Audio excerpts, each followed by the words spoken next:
We must come together to address these challenges. Our collective strength and determination will pave the way for a better future. My name is Soraya Maleki, and until 6 months ago, my voice belonged to the most powerful man in Iran.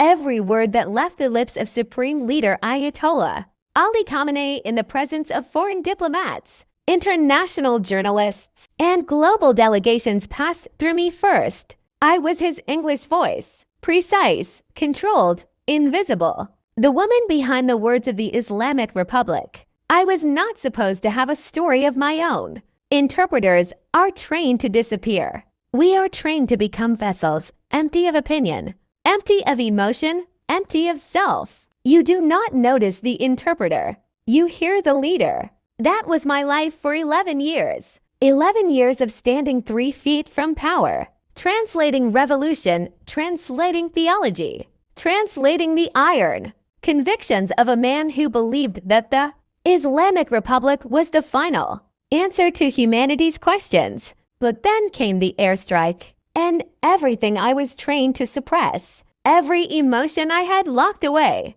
every question I had buried under duty and discipline and fear, came rushing to the surface in a single, devastating moment. And in the rubble, in the smoke, in the blood and the silence where death had just passed me by, I heard a voice. Not Khamenei's voice, not the voice of the Islamic Republic, a voice I had never heard before, yet recognized instantly. The way you recognize your mother's voice in a crowd. He said my name, and nothing has ever been the same since. This is my story, all of it. The parts that will get me killed in Iran. The parts that have already made me viral across the world. The parts that I am still, even now, trembling to tell. My name is Soraya Maleki. I am a daughter of the Islamic Revolution.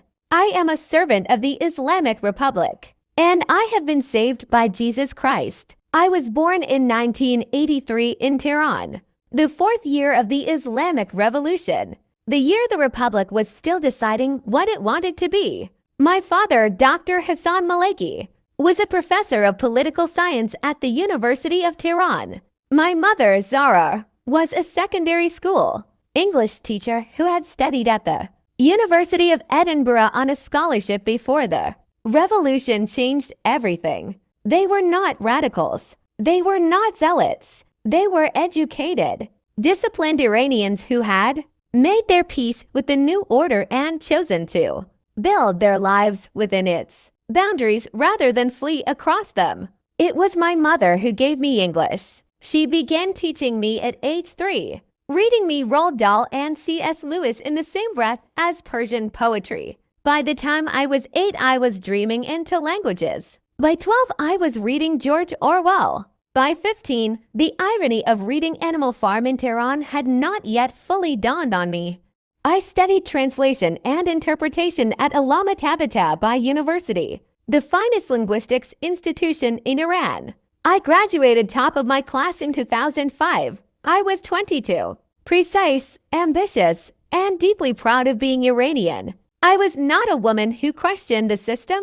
I was a woman who had decided to master it. My hijab was impeccable. My prayers were regular. My faith was the faith of the Republic, structured, political, dutiful. I believed in Allah the way I believed in gravity, not because I had felt him, but because the entire architecture of my world was built around the assumption of his existence. To question it would have been to question the ground beneath my feet. I was recruited by the Ministry of Foreign Affairs in 2007 and spent for years interpreting for various government officials before the call came that would define my career. In 2011, at the age of 28, I was appointed as one of 3 official English interpreters for the Office of the Supreme Leader. The first time I stood beside Ayatollah Khamenei in a formal diplomatic setting, my hands were shaking inside my chatter.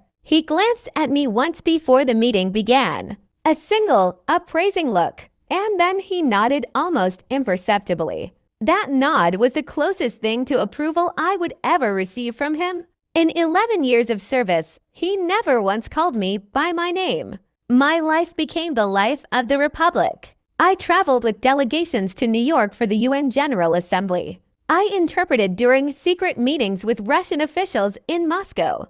I sat in rooms where wars were planned and sanctions were discussed and proxy strategies were drawn on whiteboards. I heard things that most people in the world would never hear, and I translated it all faithfully, precisely, without flinching.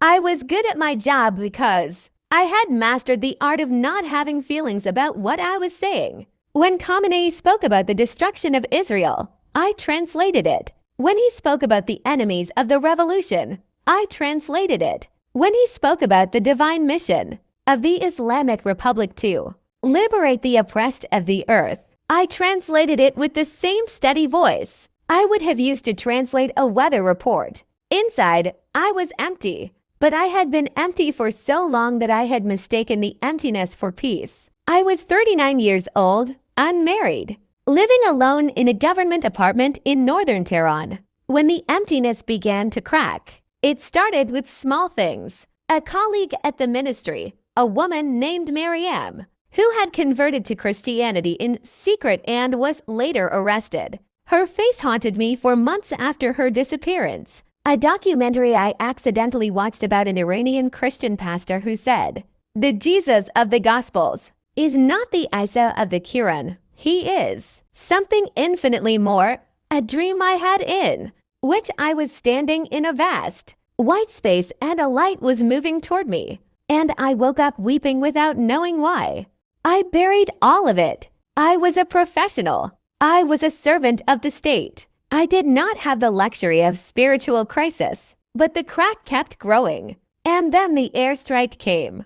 I need to take you to a specific day, a specific hour, a specific set of seconds that lasted longer than my entire life before them. It was a Tuesday in September 2024. The exact date I will not give, for reasons of security. What I will tell you is this. We were in a government compound on the western outskirts of Tehran, a facility that the public does not know exists, used for high-level security briefings and sensitive diplomatic preparatory meetings. There were 23 people in the building that afternoon. Senior Revolutionary Guard commanders, 3 foreign ministry officials, 2 of Khamenei's senior advisors, a small support staff, and me sitting at the oval table with my notepad and my earpiece, preparing to interpret for a delegation meeting that was scheduled to begin at 3 p.m.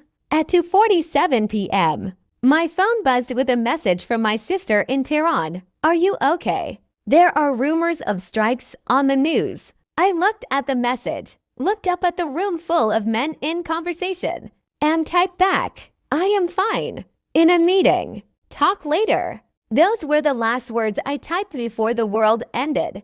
At 2:51 p.m., the first missile hit. I have tried many times to find words for what a missile strike feels like from the inside of a building. I cannot find adequate ones. What I can tell you is this. There is a sound before the sound, a pressure in the air, a vibration in the floor that travels up through the soles of your feet a fraction of a second before the explosion. Your body knows before your mind does. And then the world became noise and light and force. The ceiling came down in 3 sections. The first section hit the far end of the table, where 2 of the Revolutionary Guard commanders were sitting. I did not see what happened to them.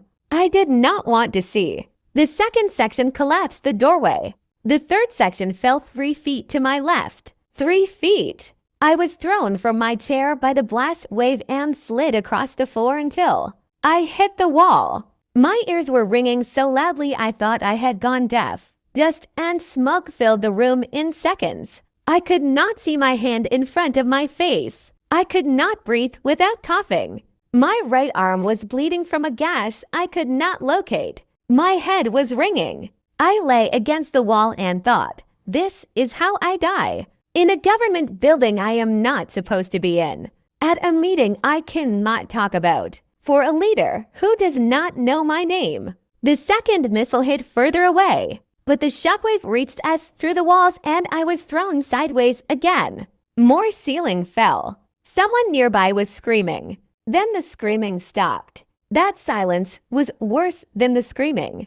I closed my eyes, not to pray. I did not know how to pray in that moment. Every Arabic formula I had ever memorized evaporated in the heat and the dust. I closed my eyes because I did not want my last sight to be that room. And in that darkness, in that noise, in that choking smoke, something happened that I cannot explain and will not apologize for refusing to explain away. The noise stopped, not in the room. The room was still chaos, but inside me, the noise stopped completely. A stillness descended that had no business being there. A stillness so profound and so warm that it was almost violent in its contrast with everything around it.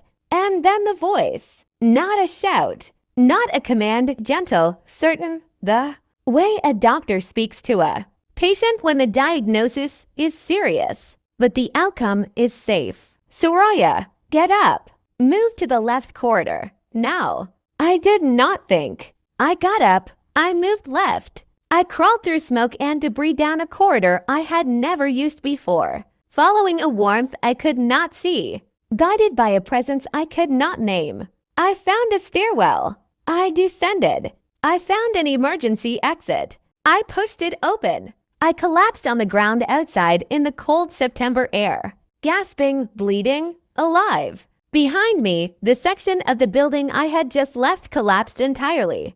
Of the 23 people in that building, 11 died. 7 were critically injured. 5, including me, walked out. I sat on the ground outside the collapsed building, covered in dust and blood, and asked out loud, to no one and everyone who told me to move. I already knew the answer. I was just not ready to say yet. They took me to a military hospital first, then to a private government medical facility where the staff were sworn to silence. My injuries were documented as minor blast. Trauma, my presence at the facility was classified.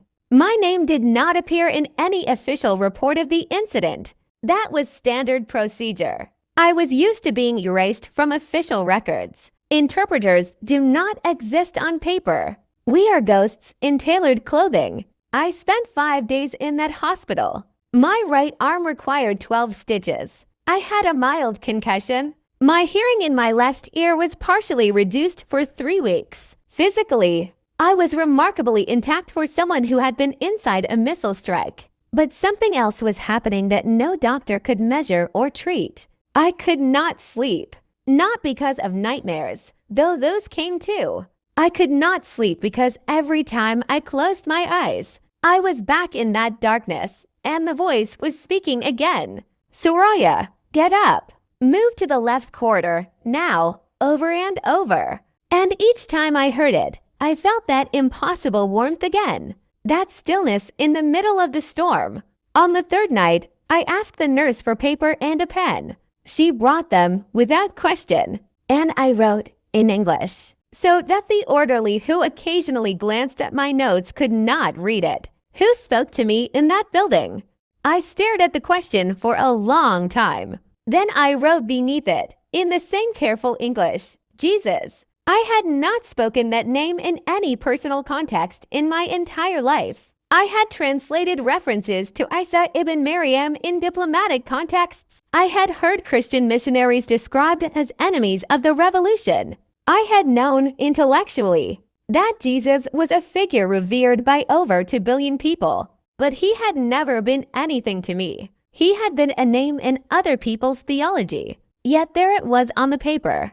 Jesus? I folded the paper and hid it inside the lining of my hospital bag. When I was discharged, I returned to my apartment in northern Tehran. I was given 2 weeks of administrative leave. My supervisor at the ministry called to say that my service was valued and that I should rest and recover. Khamenei's office sent a fruit basket, no note. I sat in my apartment and stared at the walls for 3 days. On the 4th day, I did something that could have ended my career, my freedom, and possibly my life. I went to the back of my wardrobe, where I kept documents and books that were not for public display. And I found the New Testament that Miriam, my arrested colleague, had pressed into my hands 2 years earlier with trembling fingers and whispered, "Read this, just once, please." I had hidden it the moment she was gone. I had told myself I would throw it away. I never did. I carried it to my kitchen table, made a cup of tea, sat down in the October afternoon light, and opened it.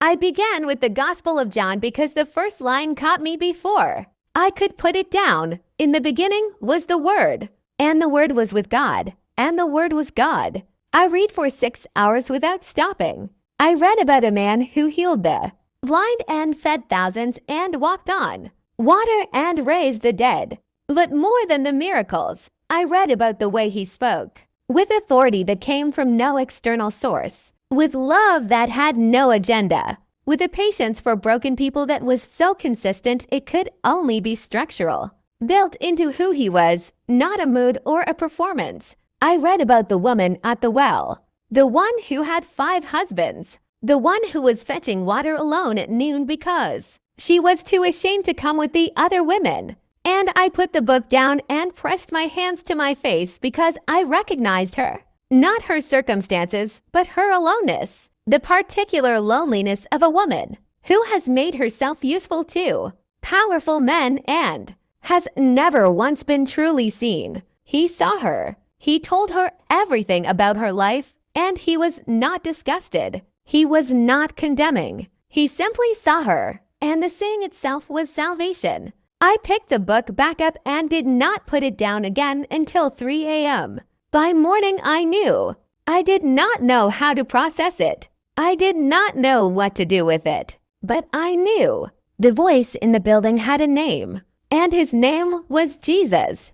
I did not plan to go viral. I want to be clear about that. What happened in November 2024 was not a calculated media strategy. It was a woman sitting in a church basement in Istanbul, weeping, telling the truth. Let me explain how I got to Istanbul. After my 2 weeks of administrative leave, I returned to work at the ministry. For 6 weeks, I sat in meetings and translated Farsi into English and English into Farsi.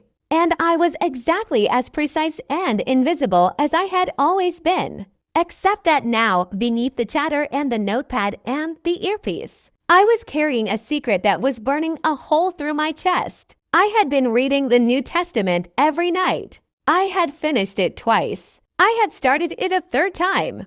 I had also, through a series of increasingly terrified internet searches on VPN, I had purchased with cash from a stranger in the bazaar, found an online community of Iranian Christians. They called themselves Farsi-speaking believers. They met in private digital spaces with rotating links and code words. They prayed together in video calls where everyone's face was blurred. I joined one of their calls in October. I did not say anything. I just listened. A man from Shiraz was reading from Romans.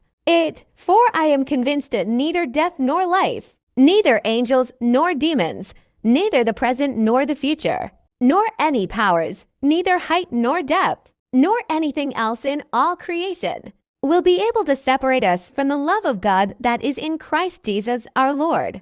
I turned off my camera so they could not see me put my face in my hands. In late October, I made a decision that I cannot entirely explain rationally. I requested a personal leave of absence from the ministry citing ongoing recovery from blast trauma. It was approved without question. I booked a flight to Istanbul on a personal passport, something interpreters were permitted to do for approved travel. I packed 1 suitcase and my hidden New Testament. I did not buy a return ticket.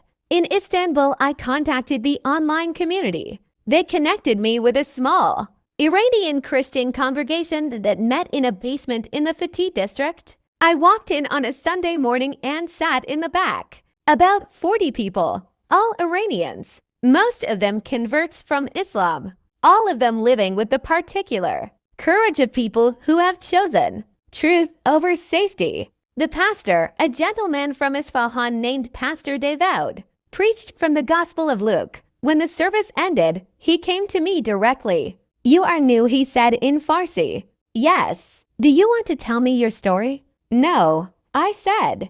And then immediately, "Yes." I told him everything. Not in the careful, controlled voice of a professional interpreter. In the broken, lurching, tear-interrupted voice of a woman who had been holding something enormous alone for 2 months. He listened without interrupting. When I finished, he said, "Soraya, would you like to give your life to Jesus Christ?" I already have, I said. I think I did it alone in my kitchen at 3 a.m. with a cup of tea. I just needed someone to confirm that it counts. He smiled. It counts. 2 weeks later, Pastor Devout asked if I would be willing to share my testimony with the congregation.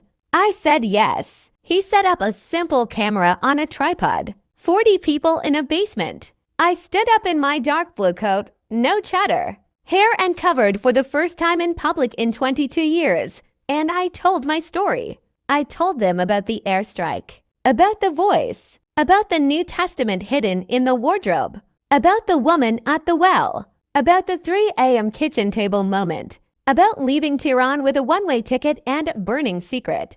And then I said the sentence that would change everything. I was the voice of Ayatollah Khamenei to the English-speaking world for 11 years. And today, I am telling you that the only voice worth following is the voice of Jesus Christ, who called my name in the darkness when every other voice had gone silent. Pastor Devout posted the video on YouTube the next morning. By evening, it had 500,000 views. By the following morning, 12 million. By the end of the week, the testimony of Soraya Maleki, former English interpreter to the Supreme Leader of Iran, had been viewed over 140 million times, shared in 47 languages, and covered by every major international news organization on the planet. My phone, which I had set to a new Turkish number, received over 3,000 messages in the first 48 hours. From journalists, from Christian organizations, from Iranians in diaspora weeping with recognition,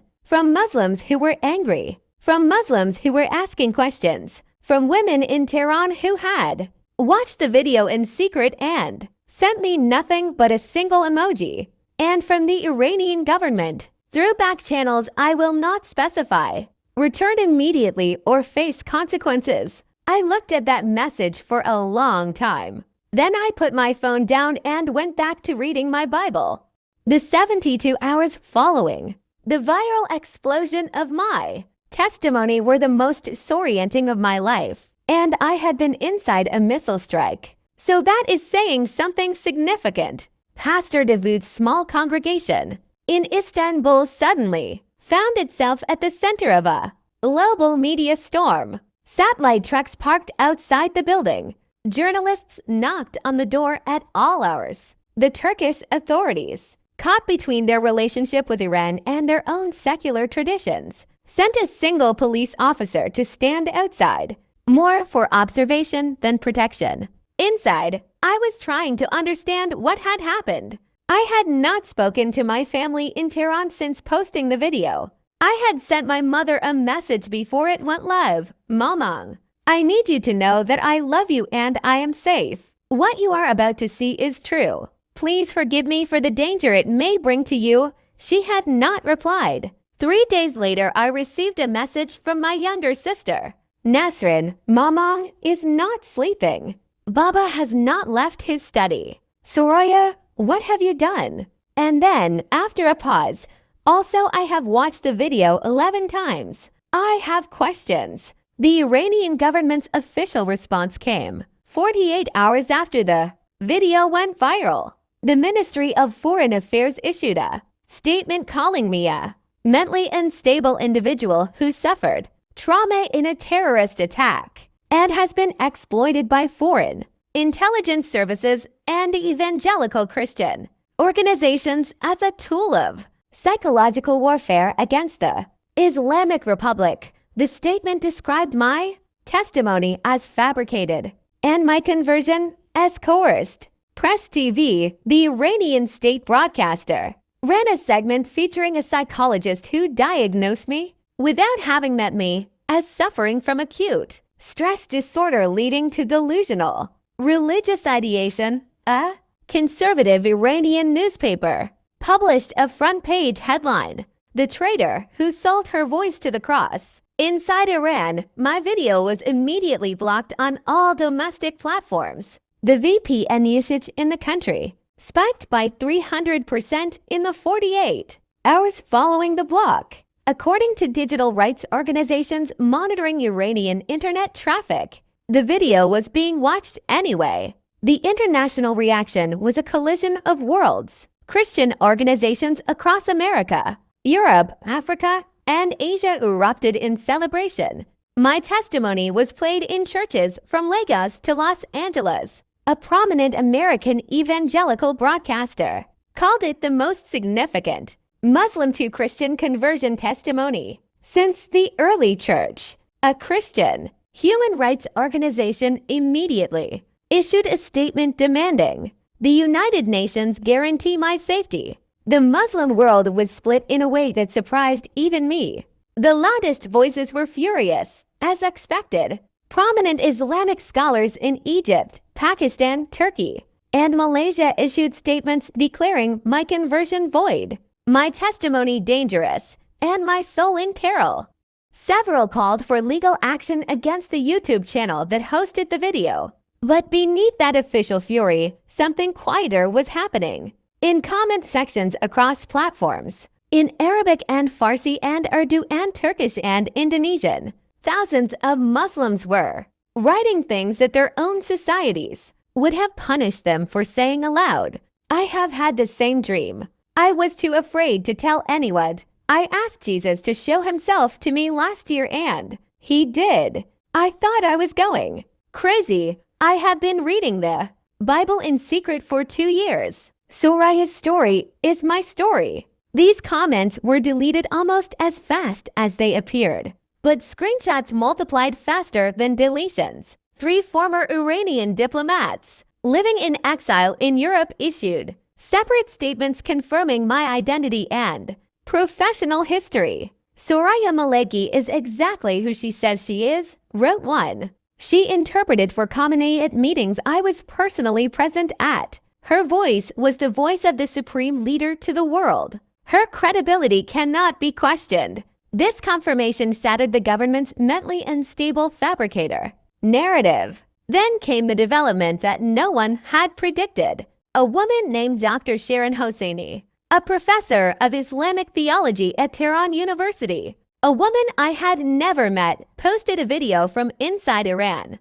She was not a Christian. She had no intention of converting, but she sat in front of her phone camera in her office and said, in Persian, I am a Muslim and I will die a Muslim, but I am also an honest scholar. And as an honest scholar, I am telling you that the questions Soraya Maleki is asking about faith, about the nature of God, about the experience of divine encounter, these are not crazy questions. They are the questions that Islamic theology has never fully answered.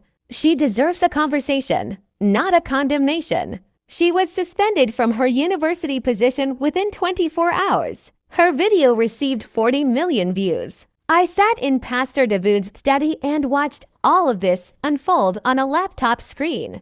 And I felt something I had not expected to feel, grief, not regret.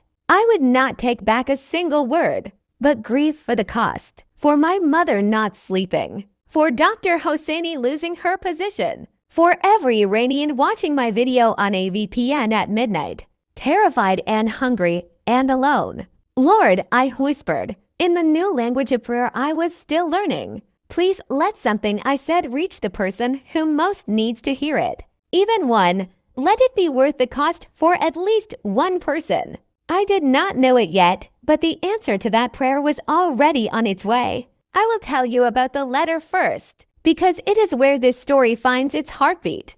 3 weeks after the video went viral, Pastor Dawood received a physical letter at the church address. It had been mailed from within Iran, no return address. The handwriting, disguised in the careful block, letters of someone who feared being identified. Inside was a single page written in Farsi, Pastor.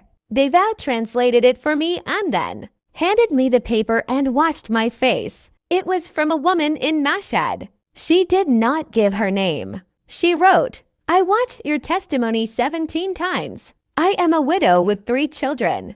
I have been crying out to Allah every night for 4 years asking why. He does not hear me. After watching Soraya, I said the words she said. I told Jesus, if you are real, speak to me the way you spoke to her. That night, I had a dream. A man in white stood at the door of my house and knocked. I opened the door. He said, I have always been here. I have heard every prayer. The reason you felt unanswered is because the answer is me. I woke up and I knew. I am writing to ask, what do I do now? I am in Iran. I have no one. I am afraid, but I am also more alive than I have ever been. Please help me. I read that letter 4 times. Then I held it to my chest and said to Pastor David, this is why. This is why the airstrike did not kill me. This is why the voice said move. This is why the New Testament stayed in my wardrobe for 2 years instead of being thrown away. This is why I booked a one-way ticket to Istanbul. This is why I stood in front of a camera in a basement and told the truth. For a widow in Mashhad with 3 children who was crying out in the dark. My life since the viral testimony has been rebuilt from the ground up in ways I could not have scripted. I am currently living in a safe location that I will not specify. I have been granted temporary protected status by a European government. I am in contact with an Iranian Christian network that is helping believers inside the country connect with resources and community. I have given interviews to the BBC, CNN, Deutsche Welle, and several Christian media organizations. In every interview, I say the same thing. I am not anti-Islam. I am not a tool of Western intelligence. I am not performing a political act. I am a woman who was in a building when missiles fell, heard a voice that should not have been there, followed it out of the rubble, and spent the next months tracing that voice back to its source. And the source is Jesus Christ. The Iranian government has issued an arrest warrant for me on charges of apostasy, espionage, and acting against national security. Interpol declined Iran's request to issue a red notice, citing the politically motivated nature of the charges. Several European governments have offered diplomatic protection. My mother finally called me in December. We spoke for 47 minutes. For the first 30, she cried without saying much. Then she said, Soraya, I remember when you were small. You used to ask me why we prayed if Allah already knew everything we needed. I always told you to stop asking such questions. I am sorry I told you to stop. I said, Mamang, he knew everything I needed. And what I needed was him. She did not say she believed, but she did not say she did not. And she said, tell me more about this Jesus. We have spoken every week since then. My sister Nasrin, the one who watched the video 11 times and said she had questions, flew to Istanbul in January. She sat across from me in a cafe by the Bosphorus, ordered 2 teas, and said, okay, tell me everything. From the beginning. Leave nothing out. I told her everything. From the beginning. Left nothing out. She gave her life to Jesus Christ on a Tuesday afternoon at a table by the water with seagulls screaming overhead and the call to prayer echoing from a minaret 3 streets away. We held hands and wept and laughed at the same time. I still think about the building. I still think about the 11 people who did not walk out. I have asked God the hardest question. Why me? Why did the voice call my name and not theirs? I do not have that answer. I may never have it on this side of eternity. What I have instead is a responsibility to live as loudly and as honestly as the grace that pulled me from that rubble deserves. I was the voice of the supreme leader of the Islamic Republic of Iran. I translated the words of a man who told the world that America was the great Satan, that Israel must be destroyed, that the Islamic Revolution was God's will for humanity. Now I have a different translation assignment, and the one whose words I carry did not come to destroy. He came to seek and to save the lost. He came for the woman at the well. He came for the widow in Mashhad. He came for the interpreter in the rubble. He came for me. My name is Soraya Maleki. I was the voice of a revolution. And now I am the voice of something that no missile, no arrest warrant, no government, and no fatwa can silence. Because the voice that called me in the darkness is still speaking. And he is calling your name too.